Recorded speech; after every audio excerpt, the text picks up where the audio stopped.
All right, sports fans, how's everybody out there doing? William Martin coming at you one more time here on YouTube with another edition of the 300 Pounds of Sports Knowledge Podcast. As I continue to talk about all things college football for the 2024 college football season, who are some of the coaches that should be on the hot seat for the upcoming campaign?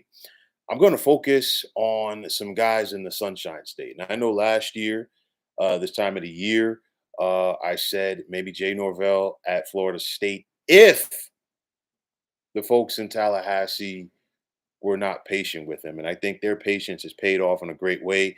Jay Norvell has that program turned around, and I think Florida State is back to being Florida State. But nonetheless, for this year in the Sunshine State, I got a couple of guys that I want to talk about. I want to talk about Mario Cristobal at the U. Okay. So in 2022, Cristobal returned to his alma mater, hoping to get the fortunes turned around for the beloved Miami Hurricanes. But Miami continues to be a mediocre football program in the ACC. You just look at Miami's last 4 years in the Big East alone, okay? Each of those years, they won at least 11 games. Miami has only had one 10-win season since joining the ACC. And under Cristobal in the last 2 years, the Canes are just 12 and 13 while they are just, pardon me, they're 12 and 13 while they're just 6 and 10 in the ACC. Now, Cristobal has been recruiting, but will he be able to get the wins on Saturday? That's going to be the big thing for him in Miami. I look at their schedule to start this season, and I think the Canes really need to try to go out there and start fast. They're at Florida to begin the year. They got Florida A&M. They got Ball State. Then they're at USF. Then they host Virginia Tech, and they're at Cal. I think the groundwork is there for Miami to get off to a strong start. And I think it's not just about the strong start. They've got to go out there and beat the top tier teams in the ACC, a la your Florida States and a la your Clemsons, if you're going to go out there and take that next step and get back to where you need to be. So will Cristobal's Canes be able to do it this year? We got to wait and see.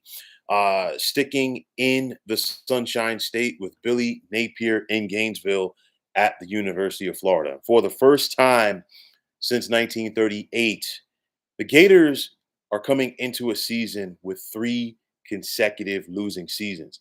The last two of those have come on the watch of Billy Napier. Now, the Gators are coming off of a 5-7 season while they are just 6-10 in the Southeastern Conference under Napier. Now, I know that the Gators are in the midst of a rebuild, but will the folks in Gainesville be patient with that? And the bottom line is this: if you're a Florida fan, just like it was when I was talking about Miami, if you're a Gators fan, you want this program to go back to what it was under Urban Meyer. You want this program to go back to what it was under Steve Spurrier. And you think about it, when the Gators were under Spurrier's watch, it was a foregone conclusion that they would be playing in the SEC championship game each and every year. Okay, you think about what Urban Meyer did in a brief time in Gainesville, leading Florida to a pair of national championships, and they have not had that consistency at head coach for quite some time. They're looking to get back to that. They've been working to improve their facilities, but the bottom line is, if you're Florida, you want to get back to rubbing elbows with Alabama, beating Georgia. Okay, rubbing elbows with LSU. And then now, of course, you've got Texas and Oklahoma coming in to the expanded Southeastern Conference. So if you're a Gators fan, you don't want to see mediocre football from your beloved squad. And I'll tell you like this: Florida has a tough schedule. You can make a case that the Gators have the toughest schedule in the nation heading into the college football season.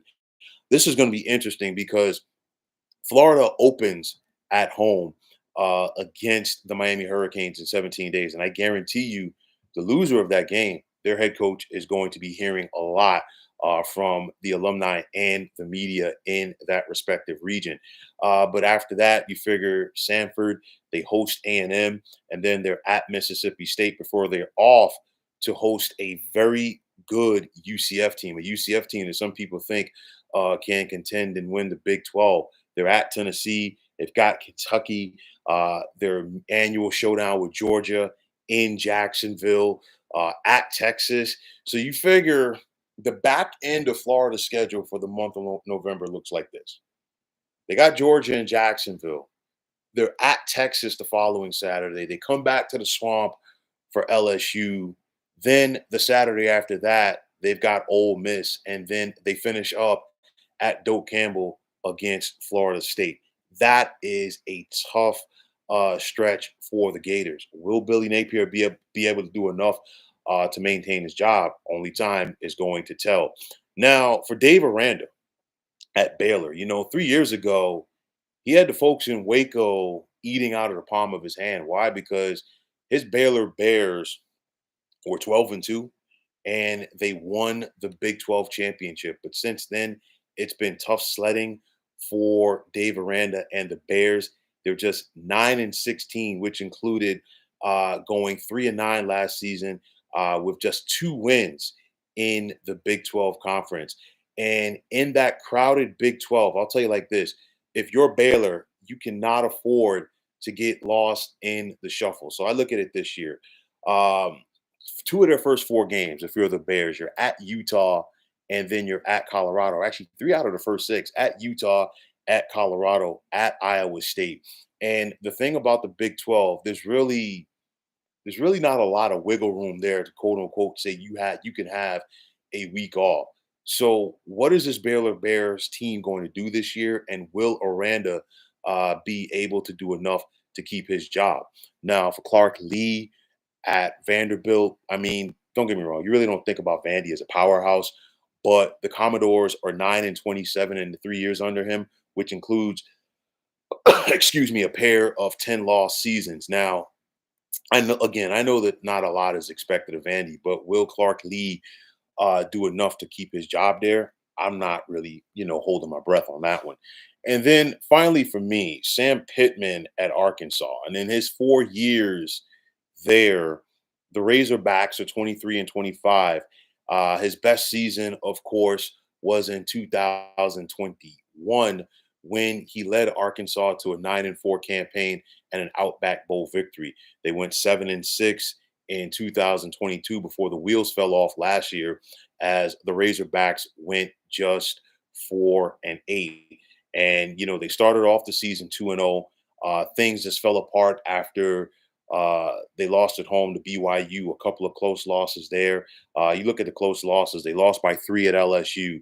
They lost by 3 at Alabama. They lost by 4 at home to Mississippi State. And that was a game right there to me I thought was a turning point. And I thought it could possibly get Pittman fired because that was a Mississippi State team that had just fired their coach the week before. And you only scored 3 points at home against the Bulldogs in spite of the fact that you just gave up 7. And they turned around the following week. Then they beat Florida in Gainesville, but then you lose by 38 points at home to Auburn, and then you lose by 34 points at home to Missouri. I really thought that Pittman wouldn't be able to keep his job, but I really want to see how this Arkansas team turns it or is potentially able to turn it around this year. They bring in Taylor Green, the former dual threat quarterback from Boise, after they lost their dual threat quarterback at Arkansas, KJ Jefferson, to UCF. So I'm looking at the Hogs. Can they do enough? And can Sam Pittman do enough to keep his job as well? You look at, 4 of their first 6 games at Oklahoma State, at Auburn. They've got Texas A&M in Arlington, and then they're home for Tennessee. So will Pittman do enough to keep his job? We got to wait and see.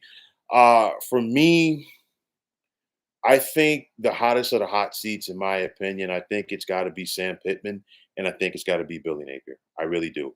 I think if Florida gets off to a slow start, there could be a change of coaches there, and I think the same thing could be said at Arkansas. It's one of those. I don't know.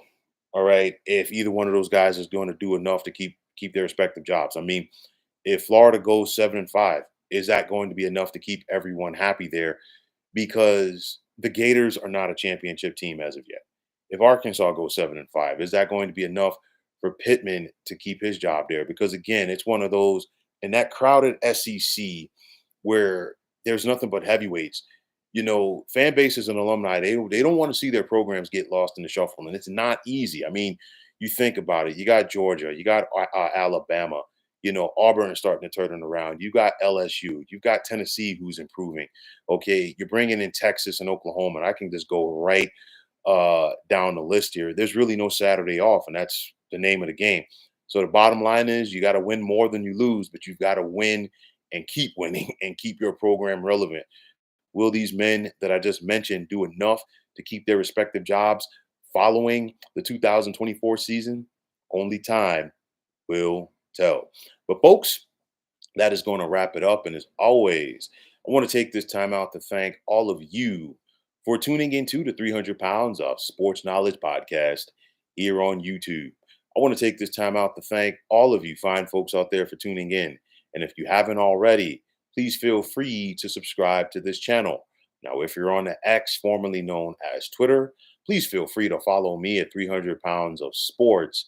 And like I always say, if you follow me, it will be my pleasure to follow you right back. There's also the sports discussion group on Facebook at the Sports Depot 365. Now you can check it out. Drop a line and be a part of one of the better sports debating sites going on social media. And as I continue to run through some insights for the upcoming college football season, my last indoctrination for the college football season, if you will take place tomorrow. Be sure to check this channel for my college football playoff projections. But, folks, that's going to wrap it up. And as always, my name is William Martin, and I am signing off. And I'm saying thanks once again for tuning into the 300 Pounds of Sports Knowledge podcast here on YouTube. Be well, everybody.